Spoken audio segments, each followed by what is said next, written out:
బద్మాషులు అంటే ఓన్లీ ఏదో ఇద్దరు అల్లర్చిల్లరగా తిరిగే ఒక క్యారెక్టర్స్ వాళ్ళ నుంచి ఫన్ వస్తుందని అందరూ అనుకుంటారు బేసిక్గా. కానీ ఈ సినిమాకి కథ ఉంది, చిన్న మెసేజ్ ఉంది, చాలా ఎమోషనల్గా ఉంటుంది.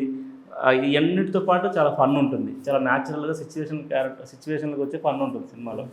సో అదే నాకు డైరెక్టర్ గారు చెప్పినప్పుడు నాకు క్యారెక్టర్ బాగా నచ్చింది, నేను చేయగలుగుతా అని చెప్పి చేస్తారంటే ఆయన ఏమన్నాడంటే ఒక 2 సీన్స్ నువ్వు వర్క్షాప్ చేయి, చేస్తే నాకు నేను అనుకున్న క్యారెక్టర్, నేను ఇంతకుముందు కొన్ని సినిమాలు చేయొచ్చు కానీ నేను అనుకున్న క్యారెక్టర్ మీలో కనబడుతుందో లేడా అని చూస్తానికి ఒక 2 సీన్లు అతను చేయించారు.